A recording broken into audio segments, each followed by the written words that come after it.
জয় যিশু। প্রথম পাঠ, দ্বিতীয় বিবরণ, 25 অধ্যায়, 4 থেকে 10 পদ। করুণাময় ঈশ্বরের প্রতি মনোনীত জাতির আনুষ্ঠানিক বিশ্বাস জ্ঞাপন। মসিহ একদিন ইসরায়েল জনমণ্ডলীকে এই কথা বললেন, শোনো ইসরায়েল, তুমি যখন প্রথম উৎপন্ন সবকিছু ফসলের খানিকটা অংশ ভগবানের চরণে নিয়ে আসবে, তখন যাজক তোমাদের হাত থেকে সেই ঝুড়িটি গ্রহণ করে তোমাদের ঈশ্বর ভগবানের যজ্ঞবেদীর সামনে নামিয়ে রাখবেন। এবার তোমাদের ঈশ্বর ভগবানের সামনে দাঁড়িয়ে তোমরা এই কথা উচ্চারণ করবে, আমার পিতৃপুরুষ একজন পথঘুরো আরামীয় ছিলেন। সঙ্গে অল্প কয়েকজন লোককে নিয়ে তিনি একসময় মিশরে গেলেন এবং সেখানে প্রবাসে থাকতে লাগলেন।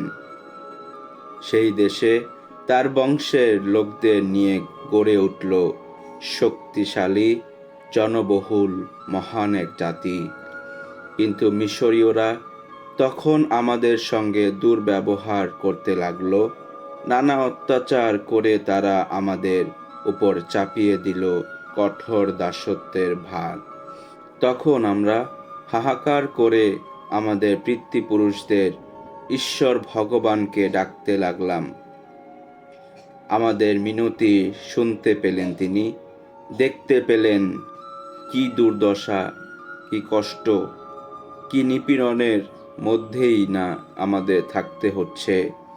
আর তাই ভগবান নিজের শক্তি প্রয়োগ করে, বাহু প্রসারিত করে, শত্রুদের অন্তরে সন্ত্রাস জাগিয়ে, নানা অলৌকিক নিদর্শন দেখিয়ে, নানা অপরূপ ঘটনা ঘটিয়ে মিশরের বাইরে আমাদের নিয়ে এলেন।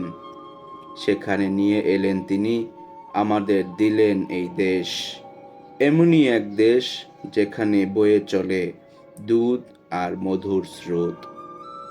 আর এখন এই দেখো, যে দেশ তুমি, ওগো ভগবান, আমাকে দিয়েছ, তার ভূমিতে প্রথম যা উৎপন্ন হয়েছে তা আমি এখানে এনেছি।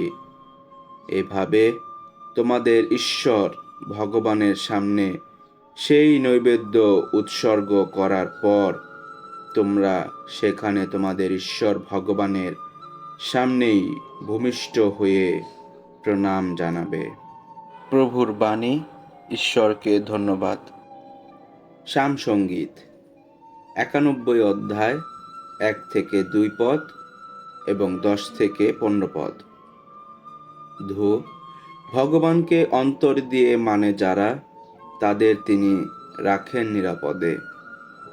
শোনো তুমি, পরাৎপরের একান্ত আশ্রয়, যে বেঁধেছে ঘর, সর্বশক্তিমানের ছায়ায় যা নিত্য বসতি। ভগবানের বিষয়ে আমি তো বলি, তিনি আমার আশ্রয়, আমার দুর্গ স্বরূপ। ঈশ্বর আমার তিনি, তারই উপর রেখেছি ভরসা। তোমার কোনো ক্ষতি ঘটবে না কখনো, তোমার দুয়ার প্রান্তে আসবে না কোনো দুর্বিপাক। তিনি তো তার দিব্যদূতদের নির্দেশ দেবেন, যখন যেখানে যাবে তুমি, তারা যেন তোমাকে আগলেই রাখেন। তোমাকে 2 হাতে তুলে ধরে বহন করবেন তারা। পাথরে তোমার পায়ে যেন কোনো আঘাত না লাগে। চন্দ্রবোরা কেউটের উপর পা ফেলেই চলতে পারবে তুমি।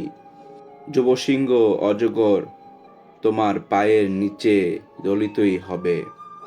ভগবান বলছেন, সে আমার ভক্তজন, যখন তাকে উদ্ধার করব আমি।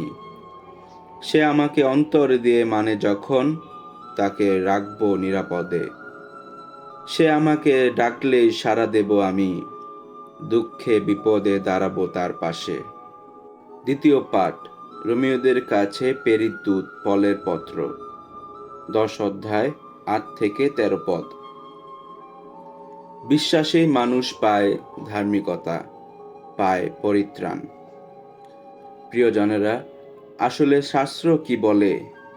এই কথাই তো বলে, ঐশ্ববাণী তোমার কাছেই তো ওষ্ঠে, তোমার অন্তরেই রয়েছে। এখানে তো বিশ্বাসের সেই ঐশ্ববাণীর কথাই বলা হয়েছে, যা আমরা প্রচার করে থাকি। মুখে তুমি যদি সকলের সামনে যিশুকে প্রভু বলে স্বীকার করো এবং অন্তরে যদি বিশ্বাস করো যে ঈশ্বর তাকে মৃতদের মধ্য থেকে পুনরুত্থিত করেছেন, তাহলে তুমি নিশ্চয়ই পরিত্রাণ লাভ করবে। অন্তর দিয়ে বিশ্বাস করেই তো মানুষ ধার্মিকতা লাভ করে, আর মুখে সকলের সামনে সে বিশ্বাস স্বীকার করেই তো সে পরিত্রাণ লাভ করে। শাস্ত্রে যে বলাই রয়েছে, যে কেউ তার উপর বিশ্বাস রাখবে তাকে লজ্জা পেতে হবে না কোনোদিন। তাহলে দেখা যাচ্ছে ইহুদি ও অনিহুদি মধ্যে কোনো প্রভেদ নেই। সকলেরই প্রভু সেই একই প্রভু।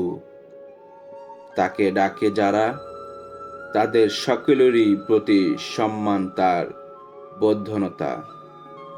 শাস্ত্রে তো লেখাই আছে, যারা প্রভুর নাম স্মরণ করবে তারা সকলেই পরিত্রাণ পাবে। প্রভুর বাণী। ঈশ্বরকে ধন্যবাদ। বাণী বন্দনা।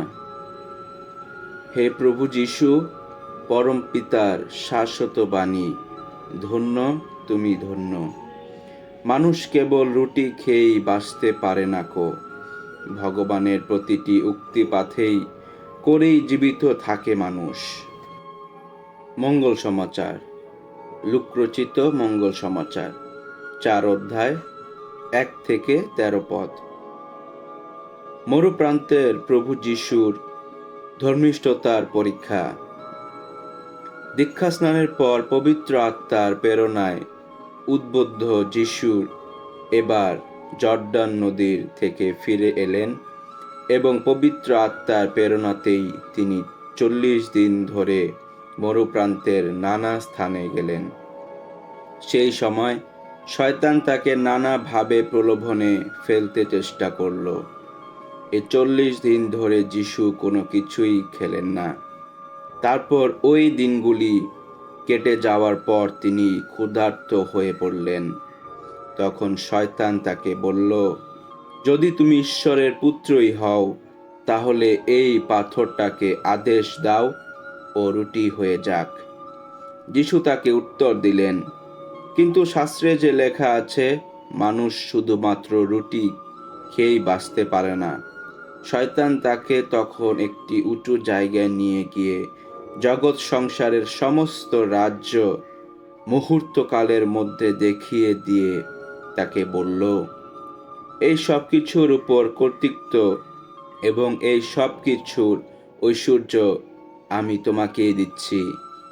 এই সব তো আমারই হাতে তুলে দেওয়া হয়েছে, আর আমিও যাকে ইচ্ছে তাকে দিতেই পারি। তাই তুমি যদি আমার সামনে প্রণত হয়ে আমাকে এখন পূজা করো, তাহলে ওই সব কিছু তোমারই হবে। উত্তরে যিশু বললেন, কিন্তু শাস্ত্রে যে লেখা আছে, তোমার ঈশ্বর স্বয়ং প্রভুকেই পূজা করবে, একমাত্র তাকেই আরাধনা করবে।